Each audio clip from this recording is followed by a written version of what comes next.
For today's video, I have gotten my hands on the two best-selling compact crossovers in America. We have the all-new 2019 Toyota RAV4 and we have the 2019 Nissan Rogue. This is not all new. In fact, it is one of the older entries in this segment, first launched back in 2014. Both of these crossovers sell in incredible numbers in America for very good reasons. The RAV4 kicked off the compact crossover craze in the US way back with the first generation RAV4. And since then, it has a solid reputation for dependability and reliability. It also is very practical in terms of overall size and shape. The Nissan Rogue right over here is big, it's comfortable, it's efficient, and it's a really good buy. Which of these crossovers is right for you? That's what we're here to figure out. And of course, stay tuned because we will have complete reviews on this RAV4 and this Nissan Rogue here coming up in the next few weeks. When it comes to front-end design, I think that the Nissan over here is a little bit more attractive than the RAV4 right in front of me. We find LED headlamps in both of these models, but they're only standard in the RAV4. On the Nissan Rogue, you'll find them optional and only on the very top-end trim. Now, an interesting thing that we find on the RAV4 is several different front-end looks depending on the trim that you get. And I really like the Adventure trim, which is not what we're looking at here. In my opinion, I think the RAV4 Adventure is one of the best looking entries in this segment, definitely more attractive than the Nissan Rogue right over here. But this XSE model, I just don't care for the sort of frowny face look up front. Let me know what you think about that down there in the comment section below. Both the RAV4 and the Nissan Rogue are technically compact crossovers in America, but the Rogue is definitely on the long end of this segment. The Rogue is several inches longer than the RAV4. It also has a slightly different profile back here than most. That's because the Rogue used to be available as a 3-row or a 2-row crossover, but for some reason Nissan decided to kill off the very tiny 3rd row in the back. It wasn't overly practical for adults or larger children, but it was an awful lot more practical than not having a 3rd row at all, and that's always been one of the things that I have loved about the Rogue. Unfortunately, that is gone for this model year. Moving over here to the RAV4, we definitely have a boxier profile than we last saw in the RAV4. This reminds me in a way of the first generation compact crossovers in America. The first generation RAV4, the first generation CR-V, they definitely had mini truck or truck Me Too styling, whatever you wanted to think of. And we definitely see that again in this version. We do have a slightly more raked rear windscreen than we see in that Rogue over there, again because we don't have a 3rd row back here in the RAV. Moving to the rear, the RAV4's overall design is perhaps a little bit more conservative than other Toyota models recently. We have combination tail lamp modules, which means the brake lights are LEDs, but the turn signal and the backup light are still incandescent. You can see again that we have that more raked rear window right back there, and the overall profile of the RAV4 definitely drops a little bit as it goes to the rear when we compare it to the Nissan Rogue over here, which is a little bit more upright. The Rogue styling is still in tune with the rest of the Nissan lineup in America, but you can tell that this is one of their older products. It doesn't look quite the same as some of their latest models. Overall, I have to say that I like the look of both of these vehicles. The RAV4's tail lamps look a little bit more surprised back here, and then these just sort of look, I guess, a little bit chill. Ground clearance is pretty comparable between these two models because this is the hybrid RAV4 and it's the closest to the ground. The previous generation RAV4 had one of the lowest clearance figures in this segment, but that's no longer the case. This model comes in at 8.4 to 8.6 inches off the ground for most versions. This hybrid model right here is the closest to the ground at 8.1. That's still pretty high off the ground. The Rogue over here comes in a little bit above average at 7.8 inches, but that's still below what we see in this model in terms of clearance. Both Nissan and Toyota have been very interested in active safety technologies, and they're pushing those safety technologies down into even the base trims of these competing models. But they're going after this a little bit differently. For instance, Toyota over here puts adaptive cruise control on every model of the RAV4, whereas over here on the Nissan, they don't. But on the flip side, Nissan is giving us blind spot monitoring and rear cross traffic detection on every model, and we don't see that on the RAV4. You do have to work your way up the trim ladder in order to get that particular feature.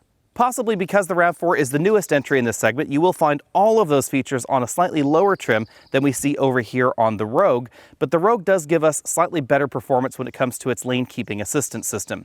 Nissan is calling that Pro Pilot Assist, and it definitely is more aggressive and a little bit better at keeping you in the lane than the lane keeping system that we find on the RAV4. But remember, both of these systems are hands-on-the-wheel assistance systems. They're not designed to drive you down the road solo. Under the hood, things look pretty similar from the surface. We have 2.5-liter base engines, and then we have optional hybrid systems on both the RAV4 and the Nissan Rogue. Things look pretty similar on the surface of things. We have a 2.5-liter base engine in both of these vehicles, and both are available with a hybrid system. These are the two hybrids that are available in this segment. For whatever reason, we don't see the Honda CR-V hybrid yet in America, and the Mitsubishi Outlander is a plug-in hybrid. So if you're looking for a traditional hybrid system, these are your two options. The base engines in both of these models may be 2.5 liters, but the RAV4 is by far the more powerful option at 203 horsepower versus 170 under the hood of the Nissan Rogue. The RAV4 drivetrain is also a little bit more traditional, giving us an 8-speed automatic transmission. The Nissan uses a continuously variable transmission. Depending on the trim levels you get, fuel economy is pretty similar, ranging from 27 to 29 miles per gallon in the Rogue, 28 to 30 miles per gallon in the RAV4, likely because this is the newest entry in the segment. When it comes to the hybrid systems, things are even more different, however, because this uses the Toyota traditional planetary gear hybrid system. The same design that we find under the hood of the Toyota Prius, the Toyota Corolla hybrid, the Toyota Camry hybrid, etc. It produces 219 horsepower under this hood, and a variant of this system will be seen in the upcoming Toyota Highlander hybrid. Coupled with the electric motors up front and an electric motor in the back of the vehicle, you'll get 40 miles per gallon combined in the RAV4 hybrid. The Rogue hybrid system is pretty different because instead of using a planetary power split device and a separate motor for the rear axle, this uses the exact same transmission and all-wheel drive system that we find in the regular model, only they add an electric motor. Horsepower comes in at 176, so definitely below the RAV4 hybrid, and fuel economy is a little bit lower as well, ranging from 33 to 34 miles per gallon. The big reason for that is that this will use a mechanical all-wheel drive system. So this is going to give you the most sure-footed traction in that hybrid model in inclement weather, snow, ice, etc. The RAV4 hybrid system is a little bit different. It uses an electric rear axle. That electric rear axle can never send as much power to the rear wheels as the system in the Nissan Rogue, but it is vastly improved over the last generation RAV4 hybrid. So this is going to be much more capable in most of those situations than the previous RAV hybrid. Front seat comfort comparisons surprised me a bit because I think that the RAV4 seats are more comfortable than what we see in the Nissan, and that hasn't always been the case. The last generation RAV4 seats definitely fell behind the Nissans in terms of overall comfort. This has a new seat design with more aggressive bolstering on the seat bottom cushion and on the back cushion, which I really appreciated, and we have a more adjustable seat as well. The seat bottom cushion adjusts for tilt. For some reason, we don't see that in the Rogue at the moment. We do have a tilt telescopic steering column. The range of motion is pretty similar to what we see in the Nissan. If you're a family that tends to share vehicles, then you should know that the RAV4 does not have the two-position seat memory that we see in the Nissan, however. Hopping into the back seat, we definitely find more room in the Rogue than we find in the RAV4. It's pretty obvious when you look at the combined legroom figures. We also have rear seats that move a little bit differently in this vehicle because these do have a slide forward and backward motion that will give you a little bit more cargo capacity in the rear if you want to sacrifice second row legroom. We also have a recline mechanism that gives us a bit more range than what we see in the RAV4. You can get a very upright position right like that. That will give you more cargo space in the back without sacrificing legroom, or you can lay it all the way back to make it a little bit more comfortable. Both vehicles give us 60/40 folding rear seat backs, but the Nissan has an interesting twist where this center seat back section folds down, gives us two cup holders. It's not as soft as the armrest that we find in the RAV4, but it does allow us to pull large cargo items from the cargo area right here into the vehicle. So if you wanted to carry 4 people and perhaps a narrow surfboard, you could definitely do that in this an awful lot more easily than you could in the RAV4. This is practical, but not quite as comfortable for the rear passengers as what we see in the RAV. When it comes to cargo capacity, the two vehicles are pretty similar. We have 37.6 cubic feet of storage space back here in the RAV4, 39.7 in the back of the Nissan Rogue. On the surface of things, that makes the Rogue seem like it should be the more cargo practical entry, but the RAV4's cargo area is a hair wider, and that made it easier for us to put our 24-inch roller bags in the back, even though both of these vehicles accommodated the same number of those roller bags. The biggest difference in the cargo area between these two models is when you start taking a look at the hybrid model, because the RAV4's cargo area does not change. We still have the spare tire under there, we still have the two-tiered cargo area, and we still have 37.6 cubic feet of storage space. Over here in the Nissan Rogue, they put the battery in the cargo area, so the cargo space drops down to 27.3.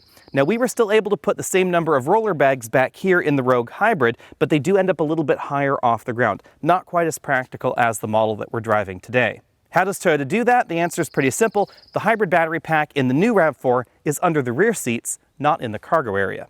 On the inside, the RAV4 may be the oldest entry in this segment, but it's aged very well. We do have a few more hard plastics on this interior than we find in some of the competition, but overall the design is still very attractive, especially in this dual tone interior where we have the brown inserts right there on the dash. Probably the biggest indication that this is one of the older entries is this infotainment and navigation system in the dashboard. This does offer Apple CarPlay and Android Auto integration standard in all models of the Rogue, but the screen size is definitely behind the times compared to some of the newer entries. The overall screen resolution just doesn't seem as premium either. You can really tell that if we're looking at the mapping interfaces, whether we're looking at Google satellite imagery right there, or that we're looking at the factory navigation interface that the car has standard. Touch points are important in any modern car, and here I think the Nissan has a slight edge over the RAV4. I do find this steering wheel a little bit more comfortable and a little bit more attractive to look at than what we see in the Toyota, especially because of this flat rim design. Touch points are important in any vehicle, and here I think the Nissan has a slight edge over the RAV4. I really like this steering wheel design. We have pretty aggressive sport grips up top for a small crossover, and then the flat bottom design makes it a little bit easier to get in and out of the car for people that might be bopping their legs on that steering wheel. The RAV4 steering wheel is a round design. We have a bigger airbag cover in the middle, and it's not quite as attractive as what we see in the Nissan. But I do appreciate the fact that Toyota has moved the cruise control controls onto the steering wheel rather than on a stalk at the back of the steering wheel. You'll see the big difference right there behind the steering wheel, however, and that is this large LCD instrument cluster that we see in the RAV4. It's configurable, and it's much more attractive than what we see in the Nissan. As with the instrument cluster, the rest of this interior feels more fresh and more modern than what we see in the Nissan. We have a larger touchscreen infotainment system, again with Apple CarPlay integration, dual zone climate controls below, and we find some more premium materials going on for a larger portion of this interior. So this entire upper section is a stitched material. And as we move on across the dashboard, we find some nice touches like wireless device charging, some areas where you can stick smartphones for your passenger, that sort of thing. And if we move all the way on over to the doors, we do find some more premium materials than we find in the Rogue as well.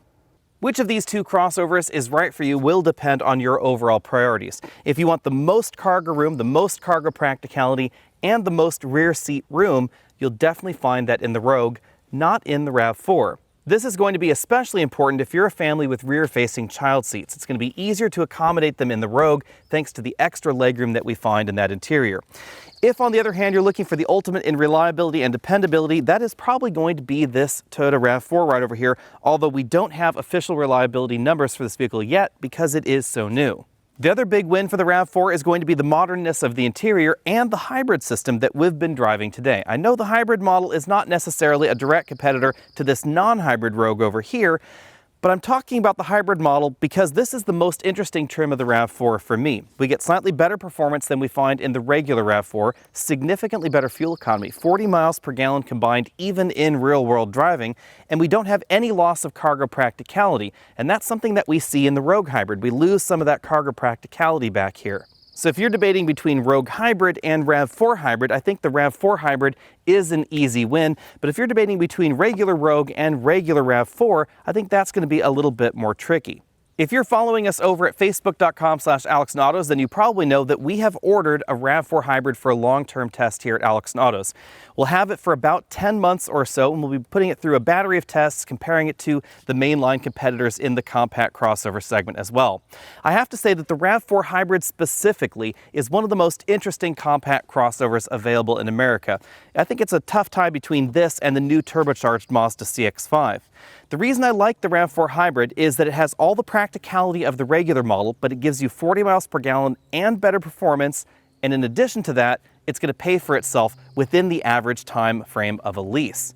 The short payback window for the RAV4 Hybrid is not something that we've seen in other hybrid models on the market. So whether you're buying or leasing a RAV4, you still should see a cost difference between getting this and the regular version of the RAV4. The Rogue, on the other hand, is still a solid entry in this segment for the cargo practicality that I mentioned earlier and the value proposition, because the Rogue is going to be less expensive than the RAV4 when you calculate all the latest deals that you'll be able to get. Nissan has been very aggressive not only at pricing, but also at discounts on the dealer lot. So likely, you're going to get more cash on the hood of the Rogue at the dealer than you would on the new RAV4. So if the almighty dollar is important to you, the Rogue is going to be less expensive as well. And then, of course, we have all those other features that I mentioned earlier, including a slightly softer ride, which I think is definitely an asset for the Rogue. If I personally had to choose in this segment at this exact moment, I would get the Toyota RAV4 Hybrid. That's probably why we ordered one for our long-term test. But I have to say there are still a lot of reasons that you might want to get this Rogue right over here. To check out more of those reasons, be sure and stay tuned for our full review, both on the Nissan Rogue and on the Toyota RAV4 Hybrid coming up in the next few weeks. If you haven't already done so, hit that subscribe button down there at the bottom of your screen. Click up there to the top of your screen if you want to support this channel, and you can also try our new membership feature. Just hit that join button down there below the video, or click the link that's down there in the video if you're on one of the iOS devices that doesn't have that button. I'll see you next week.